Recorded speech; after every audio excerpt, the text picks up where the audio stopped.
1장 17절 보겠습니다. 로마서 1장 17절 말씀을 다 같이 읽겠습니다. 복음에는 하나님의 의가 나타나서 믿음으로 믿음에 의롭게 하나니 기록된 바 오직 의인은 믿음으로 말미암아 살리라 함과 같으니라. 아멘. 오늘은 믿음으로 산다는 것이라는 제목으로 은혜를 나누려고 합니다. 이 세상에 지혜로운 사람들은 참 많습니다. 그렇죠? 우리 하나님 자녀들보다도 이 세상 사람들이 더 지혜롭습니다. 똑똑한 사람도 많고 정말 머리 좋은 사람들이 많아요. 근데 그들이 한결같이 하는 말이 있습니다. 그들은 눈에 보이는 것이 중요하다는 거죠. 그래서 어떤 눈에 보여지는 단서를 가지고 미래를 예측하는 사람들입니다. 그래서 그 똑똑한 사람들이 이제 뭐 투자 전문가들도 있죠. 그래서 어느 지역의 땅이 앞으로 이제 오를 것 같으니까 그 땅을 사라, 집을 사라, 그렇게 말을 해줍니다. 또 어느 회사에 그 굉장히 유망하니까 그 회사 주식을 미리 사라, 그렇게 말을 합니다. 그런데 우리 하나님께서는 그 자녀들에게 늘 똑같은 말씀하세요. 믿음으로 살아라. 성경은 항상 우리의 인생을 그렇게 어드바이스합니다. 믿음으로 살아라. 믿음으로 산다는 것은 보이는 것을 가지고 결정하지 말고 믿음의 눈으로 보라는 거예요. 그러니까 보이지 않지만 믿음으로 보고 하나님의 선한 음성을 따라서 살아라. 그게 이제 믿음으로 산다는 거죠. 좀 쉽지가 않아요, 여러분. 그냥 세상 방식으로 사는 게 더 쉬워 보여요. 믿음의 눈으로 보고 하나님의 음성을 따라간다는 것은 참으로 어렵게 느껴지는 것입니다. 우리 고린도후서 4장 18절 한번 읽겠습니다. 우리가 주목하는 것은 보이는 것이 아니요 보이지 않는 것이니 보이는 것은 잠깐이요 보이지 않는 것은 영원함이라. 성경이 말하는 것이 그거예요. 우리는 보이는 것을 주목해서는 안 된다는 거죠. 보이는 것을 따라가는 건 절대 믿음이 될 수가 없다는 거죠. 믿음이라는 것은 그 본질적으로 보이지 않지만 믿음으로 보는 것입니다. 그리고 하나님의 음성을 따라서 사는 것, 하나님의 말씀을 따라서 사는 것, 그것이 믿음으로 사는 것입니다. 하나님 자녀가 그렇게 살라는 거예요. 오늘 본문 우리가 아까 읽은 로마서 1장 17절 다시 보겠습니다. 복음에는 하나님의 의가 나타나서 믿음으로 믿음에 이르게 하나니 기록된 바 나의 오직인 믿음으로 말미암아 살리라 함과 같으니라. 이 구절이 너무나 중요합니다. 이 믿음으로 하나님의 의는 믿음으로 산다는 이 말이요. 성경에 4번이나 나와요.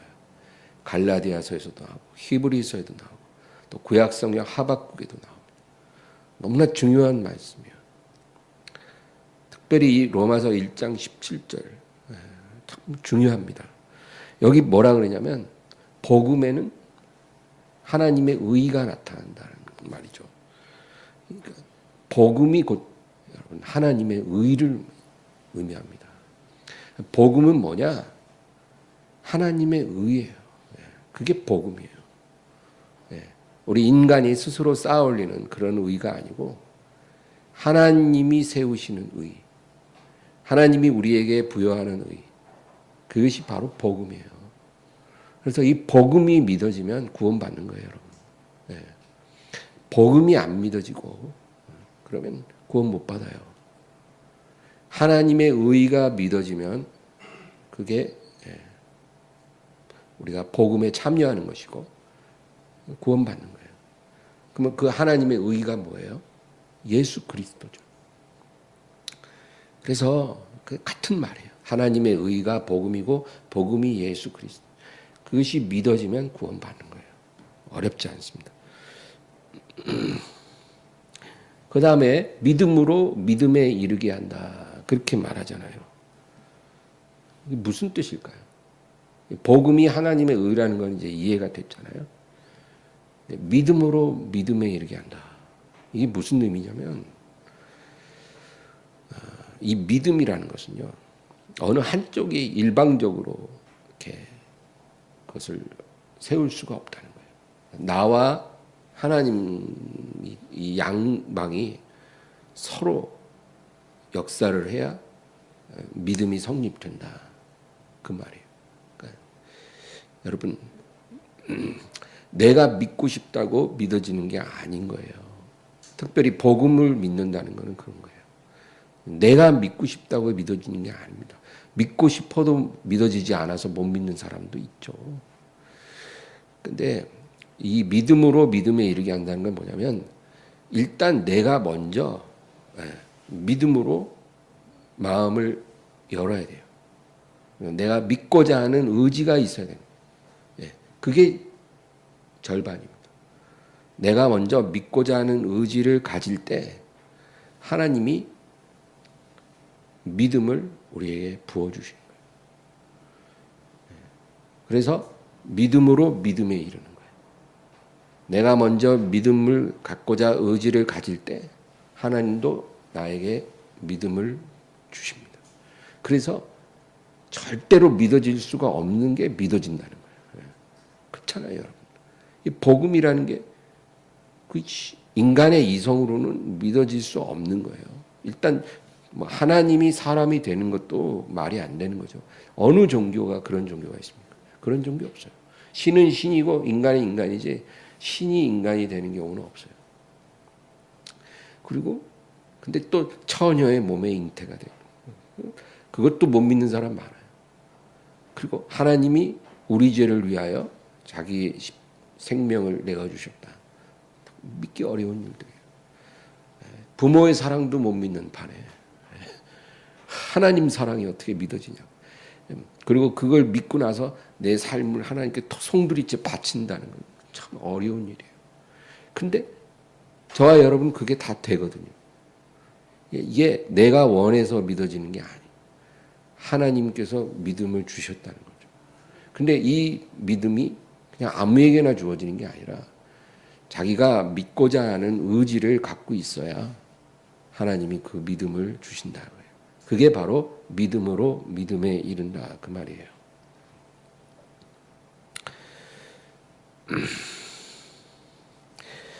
이런 예를 들면 이런 거죠. 가뭄이 아주 극심해요. 물 한 방울이 너무 귀해요. 그래서 이제 하늘에서 비가 좀 내리기를 기다리는 거예요.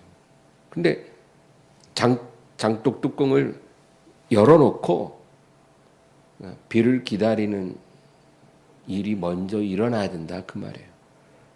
장독 뚜껑도 안 열어놓고 하늘에서 비가 내리면 뭐합니까? 장독 뚜껑 열어놔야 비가 오면 거기 물이 모아질 거 아니에요. 그러니까 그런 원리예요. 우리가 먼저 믿음으로 나아가면 하나님이 믿음을 우리에게 부어주시는 것입니다. 말씀이 들리는 곳에 나오는 게 그래서 중요해요. 말씀 듣는 곳에 일단 나와 앉아 있어야 말씀 듣고 믿음이 임하는 것입니다. 믿음은 들음에서 나며 그랬잖아요. 말씀 들리는 곳에 있어야죠. 들음은 그리스도의 말씀으로 말미암다. 그래서 우리도 해야 할 일이 있다 그 말이에요. 믿음을 세우려면 나도 내가 해야 될 일을 하고 그다음에 하나님이 하실 일을 할 때 구원에 이르는 믿음이 우리에게 임한다 그거죠. 결론적으로 이제 기록된 바 오직 의인은 믿음으로 말미암아 살리라. 믿음이 있어야 우리가 복음에 참여하게 되고 살 수 있다 그 말이에요. 생명을 얻는다 그런 뜻이고 또 우리의 생명을 유지하고 보존할 수 있다 그런 뜻이. 산다 말 영어로 live잖아요. live 거기 복합적인 뜻이 있어요. 오늘 우리는 이 믿음으로 산다는 것. 오직 의인은 믿음으로 말미암아 살리라 했는데 믿음으로 산다는 게 무슨 뜻인지 우리가 살펴보려고 합니다. 여러분, 믿음으로 산다는 말은 믿음으로 우리가 생명을 얻었다는 뜻도 있지만 믿음으로 살아간다는 뜻도 있는 거예요. 믿음으로 살아간다는 것은 뭘 말하냐? 어떤 특별한 사역을 한 것을 말하는 게 아니에요. 어떤 믿음의 삶을 산다 그러면 특별한 걸 생각하려고 하잖아요, 사람들이. 어떤 엘리야가 갈멜산에서 바알 선지자들과 영적 싸움을 벌인다든지, 그렇죠? 베드로가 오순절날 설교를 했더니 3,000명이 구원을 받았다든지, 뭔가 이런 어떤 사건을 우리가 떠올려요. 믿음의 삶을 산다는 건 뭔가 그런 것 아닌가. 그렇게 우리가 특별하게 생각하는 거예요. 그래서 나같이 특별하지 않은 평범한 사람이 매일 아침 눈 뜨고 회사 나가서 일하다가 집에 와서 씻고 쉬다가 자고 또 다음날 일어나서 또 출근하고 또 이 똑같은 일을 하고 또 퇴근하고 나같이 이렇게 평범한 사람은 믿음으로 산다는 것과는 조금 거리가 있지 않나. 믿음 없어도 이렇게 살 수 있는 거 아닌가. 이렇게 생각을 한다는 거죠.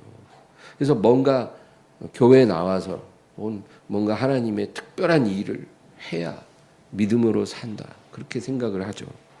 그러나 여러분, 그렇지가 않다는 거예요. 이 믿음으로 산다는 것은 우리의 일상의 삶을 살아가는 태도와 아주 관련이 있어요. 특별한 사건이 아니에요. 어떤 특별한 사역이 아니에요. 우리 일상의 삶과 아주 관련이 있어요. 어떤 사람이 회사에 출근했어요. 출근하면 뭐 늘상 하던 일, 내가 해야 하는 일, 그냥 아무 생각 없이 그냥 하는 사람이 있고, 그렇죠? 그러나 똑같은 회사에 똑같은 일을 하는데도 오늘 하루도 내가 주님을 의지하며 내가 맡은 일을 해야 되겠다. 그렇게 생각할 수 있다는 거예요. 똑같은 상황인데도 그냥 별 생각 없이 내 경험에 의지해서 일하다가 또 시간 되면 퇴근하는 사람이 있고 출근해서 퇴근할 때까지 내 주님을 의지하리라. 이런 마음을 가지고 기도하면서 일하는 사람이 있다는 거예요. 그래서 충분히 내 힘으로도 할 수 있는 일일 수 있지만 그렇게 하지 않고 마음으로 기도하면서 일하는 거예요. 하나님, 내게 오늘도 지혜를 주세요. 내게 명철함 주세요. 내게 담대함 주시고 내가 내 입술로 하나님 영광 가리지 않게 해주시고 내가 피곤하지 않도록 체력을 좀 주세요. 이렇게 마음으로 기도하면서 회사에서 일하는 사람이 있다는 거죠. 별거 아닌 것 같죠. 그게 믿음으로 사는 거예요. 주님을 의지하는 거예요. 주님을 의지하는 거예요. 회사에서 일할 때도 의지하고 또 밖에 나와서 다른 일을 할 때도 주님 의지하고 친구 만나러 갈 때도 주님, 오늘 제가 친구 만날 때 내 감정과 내 생각 지켜주시고 내가 세상의 허탄한 일에 휩쓸리지 않게 해주시고 내 입술로 실수하지 않게 해주시고 주여 내 마음에 기쁨을 주시옵소서. 이렇게 기도하면서 친구를 만나는 거예요. 별거 아닌 일도 주님을 의지하면서 하는 거예요. 이런 사람이 믿음으로 사는 사람인 것입니다. 여러분, 이 선지자 사무엘 알죠? 제가 요즘 사무엘서를 읽어서 자꾸 사무엘 얘기를 하는 거예요. 선지자 사무엘이 이제 하나님의 명령을 따라서 베들레헴으로 갑니다. 베들레헴에 가서 이새라는 사람의 집에 가서 제사를 드립니다. 그리고 하나님 말씀하죠. 그 이새의 아들들 중에 내가 사울 왕을 이어서 이스라엘을 다스릴 자를 내가 지명하였다는 거죠. 누군지 이름은 말씀 안 하고 그 베들레헴 이새의 집에 가면 그 아들들 중에 있다는 거예요. 그래서 사무엘이 이제 갔어요. 가갖고 이제 아들들 좀 데려와라. 그러니까 아들들이 쫙 나오는데 이제 장남부터 이제 딱 사무엘 앞에 서는데 이 장남이 엘리압이에요. 근데 이 엘리압이요 큰 아들이 인물이 제일 좋은 그 아들들 중. 딱 보니까 진짜 키도 크고 인물도 아주 핸섬하고 인상이 너무 좋은 거예요. 딱 보는 순간 마음에 딱 들어. 여러분 이렇게 좋은 외모를 가진 건 참 축복된 일이죠. 본 순간 마음에 쏙 들어요. 네. 그래서 이 사람이구나 이렇게 스스로 생각을 하는 거예요. 근데 하나님께서 뭐라 그러실까요? 사무엘상 16장 7절 보겠습니다.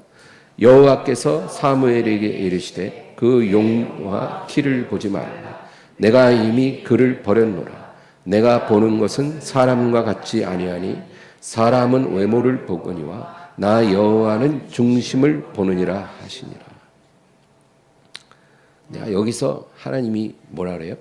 내가 이미 그를 버렸다는 거예요. 내가 이미 그를 버렸다. 그 뭐예요? 그는 이미 예전에 내 눈밖에 났다는 거예요. 그러니까 엘리압은 이미 예전에 하나님 눈밖에 났어요. 그 외모는 훌륭한 사람이지만 여러분 하나님께서 보는 것은 외모가 아니고 또 성격도 아니고 그 사람의 어떤 능력이나 재능도 아닙니다. 여러분 하나님은 그런 거 안 봐요. 우리 볼 때. 그런 거는 사람들이 중요하게 보는 거예요. 하나님은 그런 것이 중요하지 않은 게 그런 것을 주시는 이가 하나님이거든. 네. 외모를 주시는 것도 하나님이고 재능을 주시고 높은 지능 지수를 주시는 거 모든 게 다 하나님이 주신 건데 주신 분이 뭐 그거 대단하게 보겠어요? 그거는 하나님이 보는 기준이 아닌 거예요. 하나님은 뭘 봐요? 중심을 보신다. 근데 그 장남 큰아들은 내가 이미 그를 버렸다. 내가 보는 그 중심에 합당치 않다. 그 다음 8절에서 10절까지 쭉 읽겠습니다. 이새가 아비나답을 불러 사무엘 앞을 지나가게 하매 사무엘이 이르되 이도 여호와께서 택하지 아니하셨느니라 하니 이새가 산마로 지나게 하매 사무엘이 이르되 이도 여호와께서 택하지 아니하셨느니라 하니라. 이새가 그의 아들 7을 다 사무엘 앞으로 지나가게 하나 사무엘이 이새에게 이르되 여호와께서 이들을 택하지 아니하셨느니라 하고 지금 큰아들부터 7째까지 다 보였는데 하나님이 다 뭐라 그러냐면 내가 이 일을 택하지 않았다. 내가 이 사람을 택하지 않았다. 하나님이 선택하지 않았다.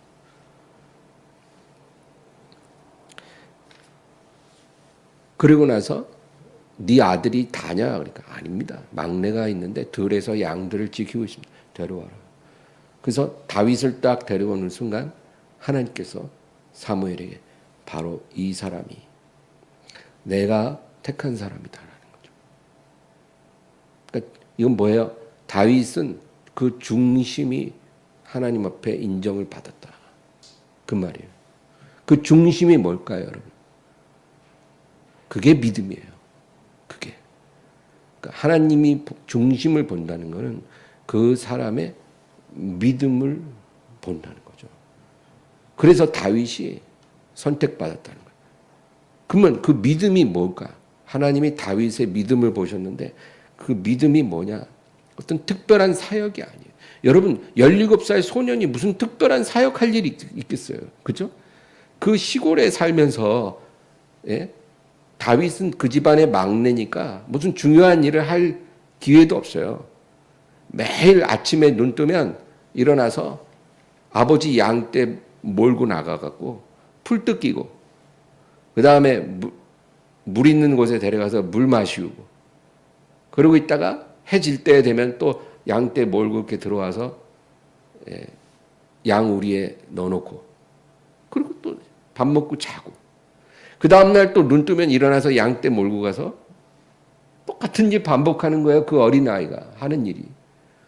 그런 평범한 일상을 살아가는 다윗인데 어떻게 뭘 보고 하나님이 다윗의 믿음을 인정하시겠냐고요.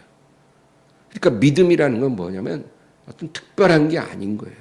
우리 일상의 삶을 살아가는 어떤 태도와 관련이 있는데 그것이 다윗과 그 7 형들과 달랐다는 거죠. 오늘 얘기하려고 하는 중요한 요지가 바로 그거예요.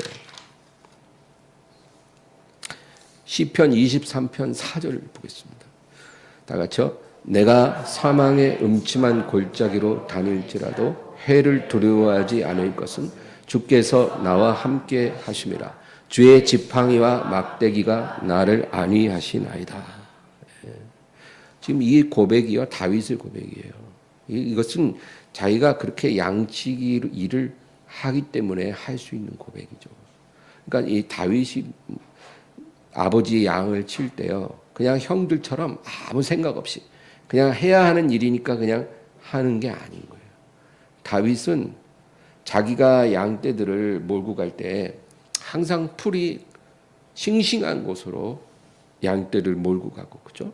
그 풀을 뜯기고, 또 물이 맑고 깨끗한 곳에 데려가서 양들을 마시우고, 그리고 안전한 곳에서 양들을 이렇게 풀어놓는 거죠. 그리고 한 마리도 잃지 않도록 항상 주위를 살피고, 그리고 행로를 벗어나는 양이 있으면 막대기와 지팡이로 탁탁 쳐가지고 그 양들을 안전하게 자기가 몰아가는 거예요. 그런데 바로 그와 같이 여호와께서도 목자가 되사 나를 인도해 주시고 지켜주시고 지팡이와 막대기로 안위해 주시고 내가 사망의 음침한 골짜기를 갈지라도 두려워하지 아니하리로다. 그거죠. 다윗의 이런 고백이 바로 믿음의 사람이 할 수 있는 고백이죠. 그러니까 믿음의 본질은 여호와를 의뢰하여 두려워하지 않는 거예요. 두려워하지 않는 사람.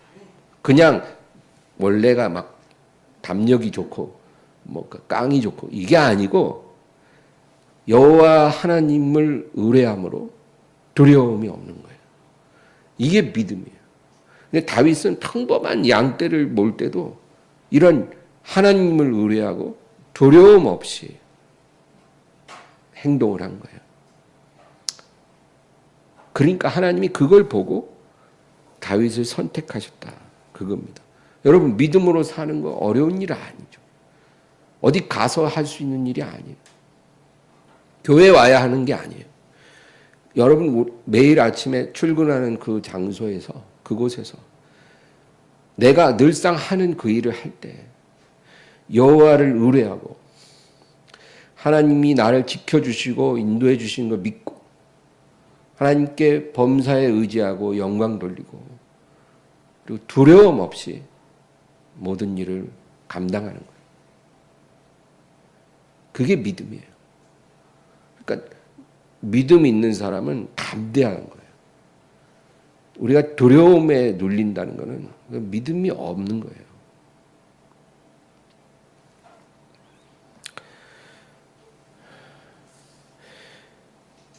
여러분, 다윗이 골리앗을 죽였잖아요. 참 놀라운 일이에요. 다윗이 1대1로 골리앗을 죽였어요. 우리가 그걸 참 대단하게 말을 하지만 그 골리앗과 싸우러 나가기 전에 다윗이 어떤 고백을 했는지 우리가 한번 살펴보겠습니다. 사무엘상 17장 34, 35절 읽겠습니다. 다윗이 사울에게 말하되 주의 종이 아버지의 양을 지킬 때 사자나 곰이 와서 양떼의 새끼를 물어가면 내가 따라가서 그것을 치고 그 입에서 새끼를 건져내었고 그것이 일어나 나를 해하고자 하면 내가 그 수염을 잡고 그것을 쳐 죽였나이다. 예. 이 소년이 이럴 수가 있나요? 사자나 곰을 어떻게 상대를 합니까? 근데 양새끼 물어가면 쫓아가서 그 입을 벌리고 그걸 양새끼를 건져내고 그리고 그것이 나를 해하려고 하면 내가 주먹으로 쳐서 그 맹수를 죽였다는 거예요. 이런 담대함이 어디서 나옵니까? 그냥 할 수 있는 일이 아니라 하나님을 의뢰하기 때문에 하나님이 다윗에게 그런 용맹함을 주시는 거예요. 그래서 다윗이 그렇게 아버지의 양을 쳤다는 겁니다. 그리고 이제 37절을 보면 다 같이요. 또 다윗이 이르되 여호와께서 나를 사자의 발톱과 곰의 발톱에서 건져내셨은즉 나를 이 블레셋 사람의 손에서도 건져내시리이다. 사울이 다윗에게 이르되 가라 여호와께서 너와 함께 계시기를 원하노라. 하나님이 내가 평상시에 아버지 양떼를 몰 때 사자나 곰의 발톱에서 나를 건져내셨기 때문에 이 블레셋 사람의 손에서도 나를 건져내실 거라는 거예요. 절반 다르지 않다는 거예요. 상대만 바뀐 거지 똑같다는 거예요. 사자나 곰의 발톱에서 나를 건지신 하나님이 저 블레셋 사람의 창과 칼과 단창에서 나를 건져내실 것입니다. 그렇게 고백을 한 이런 고백을 누가 할 수 있겠냐고요. 그래서 다윗이 그 믿음이 하나님 앞에 인정을 받았다는 거죠. 여러분, 오늘날 우리가 사자나 곰의 발톱을 볼 일도 없고, 그렇죠? 골리앗 같은 용사와 1대1로 결투할 일도 없지만, 오늘날 현대에 사는 크리스천들이요. 그 이상 강력한 적이 있어요. 그게 뭔지 아세요? 물질이에요. 물질. 이 물질이라는 골리앗 앞에 다 무릎을 꿇어요. 이게 현대인들의 골리앗이에요. 사자와 곰이에요. 재정 문제에 관한 이 두려움, 이것을 정말 담대하게 이겨낼 수 있는 사람이 하나님 보실 때는 이제 믿음의 사람이라는 거죠.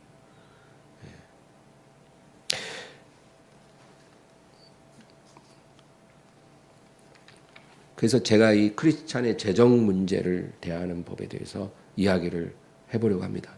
여러분, 이 재정에 관련돼서 우리가 당하는 모든 상황이 딱 세 가지 종류가 있어요. 첫 번째는 부족한 상태입니다. 재정이 부족한 상태고, 두 번째는 적당한 상태. 첫 번째는 부족한 상태, 그 다음엔 재정이 적당한 상태, 그 다음 세 번째는 풍족한 상태. 이렇게 우리가 세 종류의 상황을 맞이한다는 거죠. 재정에 있어서. 예를 들면 이런 거예요. 우리가 시장을 보러 갔어요. 근데 우리가 오늘 내가 필요한 물건을 장을 보는데 필요한 돈이 한 10만 원이 있어야 돼요. 근데 내 지갑에 5만 원밖에 없는 거예요. 10만 원어치를 사야 되는데 나한테는 5만 원밖에 없어. 그건 뭐예요? 재정이 부족한 상태인 거예요. 내가. 근데 10만 원이 필요한데 10만 원이 있어요. 그러면 재정이 적당한 상태인 거예요. 10만 원어치가 필요한데 나한테는 20만 원, 30만 원 있어요. 그러면 재정이 풍부한 상태인 거죠. 우리가 이 세상을 살 때 하나님의 자녀들이 처하는 상황이 이 셋 중 하나죠. 근데 이 세 가지가 우리에게 무엇을 의미하는지 우리가 그거를 좀 살펴보려고 합니다. 이 각각의 상태를 통해 하나님이 일하시는 목적이 있다는 거예요. 첫 번째는 재정의 부족함을 주실 때예요. 내가 뭔가 기본적으로 필요한 것을 얻기도 어려울 만큼 재정이 부족한 거예요. 이런 상황을 여러분 겪어보셨나요? 하나님이 그가 사랑하는 자녀에게 이런 재정의 부족함을 주실 때는 그 목적이 있어요. 그 뭐냐? 하나님을 거역하고 하나님 앞에 완고하고 고집스러운 자를 깨뜨리시고 돌아오게 하실 때 그렇게 하셔요.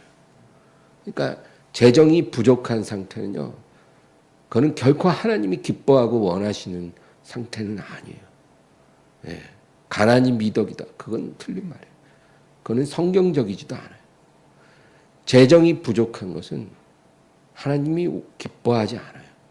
그런데도 그런 상황을 주실 때는 목적이 있다는 거예요. 하나님이 그걸 통해서 우리를 징계하시고 깨뜨리셔서 낮추셔서 우리를 변화시키고 회개케 하시고 돌아오게 하시는 거예요. 그게 하나님의 목적이에요. 그것도 사실 은혜예요, 여러분. 여러분, 탕자 비유가 그걸 정확히 말해주잖아요. 이 둘째 아들이 아버지한테 돈을 받아서 먼 나라에 허랑방탕해갖고 알거지가 됐잖아요. 알거지가 돼서 이제 하루 벌어 먹고 살려고 어느 농장에 취업을 했는데 이 주인이 이 아들을 돼지 치는 일을 시켰어요. 돼지를 치다가 배가 너무 고파서 돼지들 먹는 사료를 이렇게 먹는데 그걸 주인이 보고는 야단을 치는 거예요. 이 돼지 주어야 되는 거를 왜 네가 먹냐는 거예요. 참, 여러분, 내가 그런 상황이 처했다고 한번 생각해 보세요. 얼마나 비참합니까? 그러니까 이 주인의 눈에는 내가 돼지 한 마리보다도 더 가치가 없는 거예요. 내가 원래 아버지 밑에서 생활할 때는 귀한 집 둘째 아들이었는데 완전히 천당에서 지옥으로 내려앉은 거예요. 돼지만도 못해요. 존귀한 아들이 너무나 비천해졌어요. 하나님이 그런 상황을 허락하신 것은 그 아들로 잘못된 길을 깨닫고 돌아오라는 거죠. 돌아오라. 예. 그게 하나님의 목적이에요. 하나님이 그렇게 해야 돌아오기 때문에 우리에게 그렇게 하시는 거예요. 그래서 내가 재정적으로 부족한 상태에 있다면 그것이 하나님의 징계인 것을 깨닫고 돌아가야 돼요. 돌아가면요, 점점 하나님이 재정의 부족함을 채워주시기 시작합니다. 조금씩 채워주기 시작합니다. 그래서 그 비참함이 조금씩 완화되게 해요. 하루아침에 확 로또 당첨되듯이 그러면 또 옛날로 돌아가니까 하나님이 조금씩 그렇게 회복시켜 주시는 거예요. 학계 1장 5절에서 7절 보겠습니다. 그러므로 이제 만군의 여호와가 이같이 말하노니 너희는 너희의 행위를 살필지니라. 너희가 많이 뿌릴지라도 수확이 적으며 먹을지라도 배부르지 못하며 마실지라도 흡족하지 못하며 입어도 따뜻하지 못하며 일꾼이 삭슬 받아도 그것을 구멍 뚫어진 전대에 넣음이 되느니라. 만군의 여호와가 말하노니 너희는 자기의 행위를 살필지니라. 여기 보면 선지자가 뭐라 그래요? 너희는 자기의 행위를 살피라. 2번이나 말해요. 그러니까 이스라엘 백성이 정말 하나님 앞에 잘못 행하고 있다는 거죠. 그렇기 때문에 어떤 일이 일어나냐? 6절 다시 보세요. 많이 뿌려도 수확이 적다는 거예요. 그 말은 노동한 만큼 수입을 얻지 못하는 거예요. 땀을 흘리고 일을 했으면 거기에 적당히 맞는 수입을 얻어야 되는데 그만큼 수입이 없다는 거예요. 먹을지라도 배부르지 못하고 마실지라도 흡족하지 못하다. 그러니까 먹긴 먹어요. 못 먹는 게 아니에요. 먹긴 먹는데 부족하다는 거예요. 마시긴 마시는데 흡족하지 않은 거예요. 입어도 따뜻하지 못하다는 건 옷을 못 입는 건 아닌데 뭔가 따뜻하지 않아. 마음에 만족스럽지 않은 거예요. 삭슬 받아도 구멍 뚫어온 전대에 넣음이 된다. 열심히 일해서 돈은 받는데 모아지질 않는 거예요. 모아지질 않아. 돈이. 그러니까 너무나 삶이 허덕허덕 힘들다는 거예요. 근데 이런 상황을 하나님이 사랑하는 자녀들에게 주실 때는 다 하나님의 이유가 있다는 거죠. 너희는 너희의 행위를 살피라는 거예요. 그때 빨리 깨닫고 내가 잘못 살고 있구나. 그리고 하나님 앞에 정직하게 나아가면 하나님이 그 사람을 회복시켜 주셔요. 예. 근데 정신 못 차리고 계속 고집을 부리는 사람도 많아요. 그럼 뭐 답이 없어요, 답이. 그리고 고집을 부려요, 고집을. 자기 잘못을 인정 안 하고 아유 불황이라 그래요. 뭐 지금 내가 재수가 없어서 그래요. 뭐 아유 제가 실수 몇 가지 해서 그래요. 별거 아니에요. 자꾸 합리화를 시키고 그러면 이 상황이 계속 길어지는 거예요. 목사님, 아유 제가 뭐 힘들지만 잘 되도록 기도 좀 해주세요. 무슨 기도를 해? 아무리 기도해도 소용없어요. 목사의 기도는 그 사람이 하나님의 축복을 받을 만할 때 그 기도를 통해서 문이 열리는 거지. 축복 받을 만하지도 않은데 기도한다고 축복이 가는 게 절대 아니에요. 그래서 그냥 뭐 목사님 기도 많이 받는 게 능사가 아니라 여러분 말씀으로 돌아와야 돼요. 하나님께 순종해야 일이 풀리기 시작하는 거예요. 그 다음에 이제 두 번째가 뭐냐면 재정에 적당함을 주실 때입니다. 적당함을 주신다. 그러니까 남지도 않고 부족하지도 않고 꼭 필요한 만큼을 주실 때가 있다는 거죠. 이걸 왜 이렇게 하시냐면 하나님이 기뻐하시는 그 자녀들을 연단함으로 하나님만 의지하게 하기 위함입니다. 하나님만 의지하게 하려고 딱 남지도 않고 모자라지도 않게 이렇게 채우시는 거예요. 여러분 이게 하나님이 인색해서가 아니라 우리를 연단하고 훈련하기 위해서 그렇게 하신다. 그렇게 성경은 말해요. 그래서 대표적인 사건이 만나 아닙니까? 만나. 여러분 이스라엘 백성들이 이제 출애굽을 했어요. 출애굽을 할 때 바리바리 싸들고 나왔어요. 진짜 광야에 이제 들어가니까 먹을 게 많이 있어야 되거든. 바리바리 싸갖고 나왔어. 그래서 홍해 딱 건너서 이제 광야에 진입해갖고 2달 정도 지나니까 싸갖고 온 양식이 다 떨어졌어. 이제는 살아있는 가축들 잡아먹어야 될 판이야.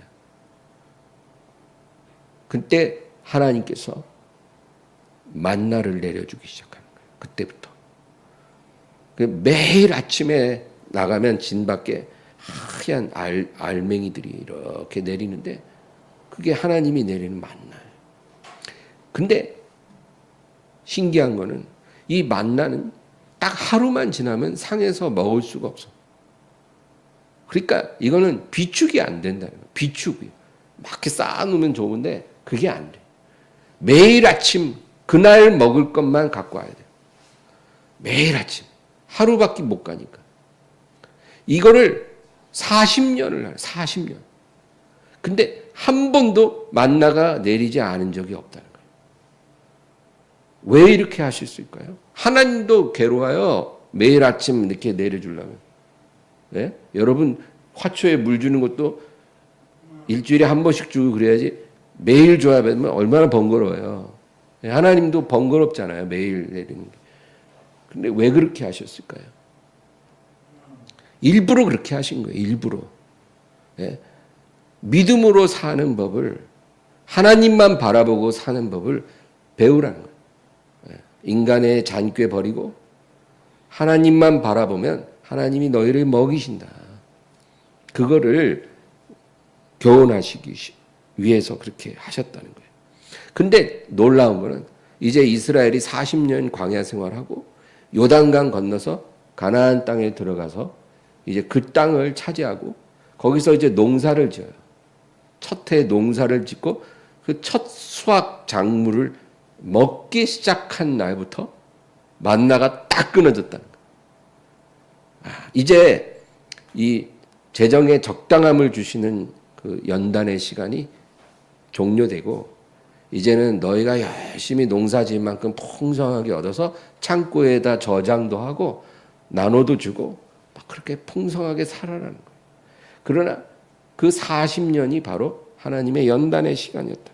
여호수아 5장 10절에서 12절 읽겠습니다.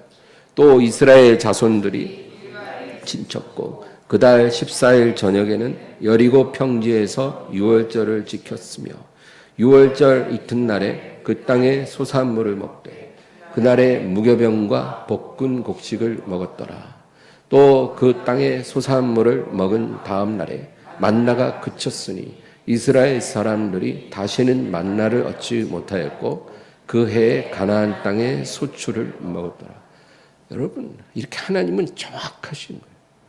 만나가 단 하루도 오차 없이 그 땅의 소출을 먹은 그날, 그 다음 날 만나가 그쳤더라. 근데 하나님이 왜 이렇게 하셨냐? 그 이유가 신명기 8장에 나와요. 8장 2절 3절 읽겠습니다. 내 하나님 여호와께서 이 40년 동안에 내게 광야길을 걷게 하신 것을 기억하라. 이는 너를 낮추시며 너를 시험하사 내 마음이 어떠한지 그 명령을 지키는지 지키지 않는지 알려 하심이라. 너를 낮추시며 너를 줄이게 하시며 또 너도 알지 못하며 내 조상들도 알지 못하던 만나를 내게 먹이신 것은 사람이 떡으로만 사는 것이 아니요 여호와의 입에서 나오는 모든 말씀으로 사는 줄을 내가 알게 하려 하심이니라. 이렇게 재정을 딱 맞게 40년 동안 주신 것은 하나님의 목적이 있다는 거예요. 그게 뭐예요? 사람이 떡으로만 사는 것이 아니고 하나님의 입으로 나오는 모든 말씀으로 산다는 것을 너희로 알게 하려 함이라.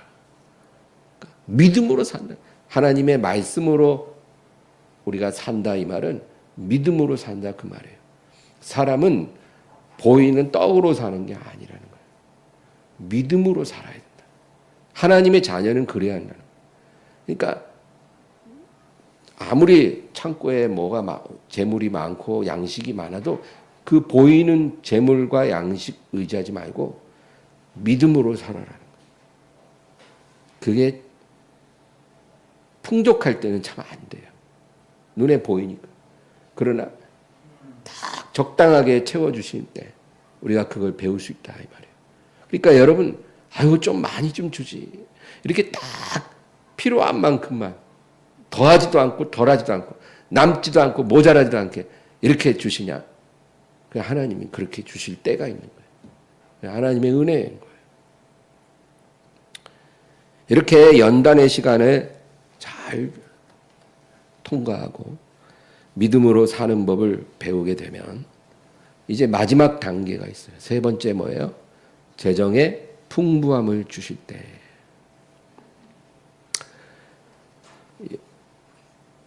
여러분, 하나님은요, 우리 일평생 딱 적당하게만 주신 분이 아니고 그 연단을 통과하고 나면 우리가 믿음으로 사는 사람이 되면 그 다음에는 하나님이 우리에게 풍부하게 주실 때가 있어요. 그러니까 우리가 필요한 거는 요만큼인데 부어 넘치도록 우리에게 주신다는 거예요. 그렇게 하나님이 주시는데 이것은 굉장히 조심해야 돼요. 감사하면서도 우리가 조심해야 돼요. 이 적당함에서 풍부함으로 넘어갈 때 많은 크리스찬들이 넘어집니다. 네. 그래서 위험해요. 궁핍함에서 적당함으로 갈 때는 안 넘어져요. 오히려 더 믿음이 좋아져요. 네. 근데 적당함에서 풍부함으로 넘어갈 때 사람들이 많이 넘어져요. 그래서 이게 좋은 건지 저도 잘 모르겠어요. 많이 부어주시면 좋은 건긴 하겠는데 영적으로 다 무너지니까 이게 정말 좋은 건지 저도 잘 모르겠어요.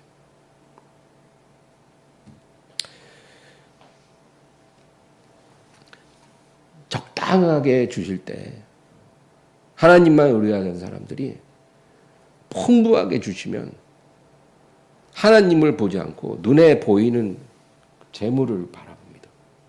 내 집안 창고에 쌓아져 있는 그 양식, 내 은행 계좌에 쌓아져 있는 그 돈, 내가 그동안 모아놓은 재산, 이런 걸 바라보고 자랑하기 시작해요.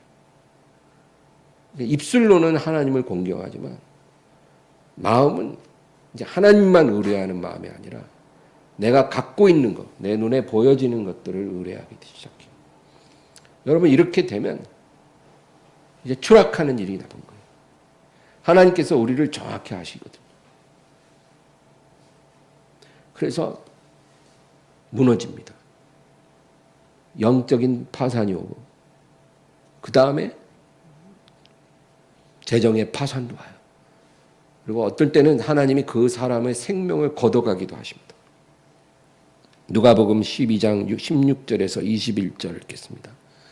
또 비유로 그들에게 말하여 이르시되 한 부자가 그 밭에 소출이 풍성하매 심중에 생각하여 이르되 내가 곡식 쌓아둘 것이 없으니 어찌할까 하고 또 이르되 내가 이렇게 하리라 내 곡간을 헐고 더 크게 짓고 내 모든 곡식과 물건을 거기 쌓아두리라.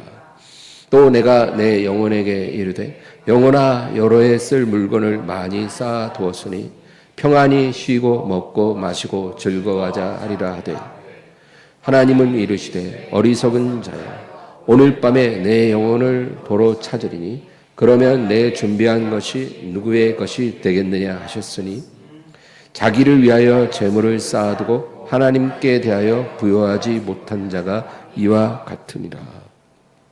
그러니까 이거예요. 자기가 쌓아놓은 재물을 의지하고 자랑하는 사람은, 이 어리석은 부자는요, 오늘 밤 하나님이 자기 영혼을 취해갈 줄도 모르는 거예요. 그러니까 어리석은 거죠. 그러니까 우리는 이렇게 하나님이 풍족하게 주시는 재물로 어리석은 자가 되지 말아야 돼요. 조심해야 된다는 겁니다. 그 다음 절 또 읽겠습니다. 22절. 또 제자들에게 이르시되 그러므로 내가 너희에게 이르노니 너희 목숨을 위하여 무엇을 먹을까 몸을 위하여 무엇을 입을까 염려하지 마라. 이 예수님 말씀이에요. 그러니까 예수님이 이렇게 어리석은 부자 비유를 딱 하신 거는 부자 되려고 너무 애쓰지 말고 부자 되는 거 좋아하지 말라는 거예요.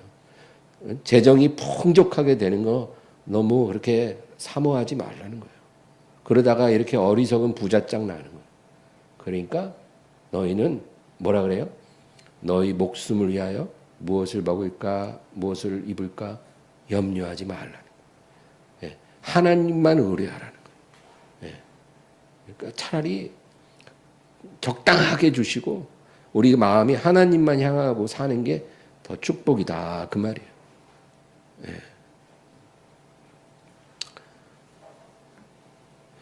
그래서 한 지혜자가 이런 기도를 했어요. 잠언서 30장 7절에서 9절 읽겠습니다. 내가 두 가지를 주께 구하였사오니 내가 죽기 전에 내게 거절하지 마시옵소서.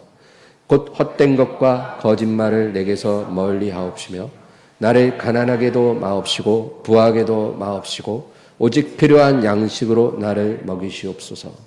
혹 내가 배불러서 하나님을 모른다. 여호와가 누구냐 할까 하오며 혹 내가 가난하여 도둑질하고 내 하나님의 이름을 욕되게 할까 두려워함이니이다. 이게 지혜라는 거예요. 이 깨달은 사람이 이렇게 기도할 수 있어요. 하나님, 적당히 주세요.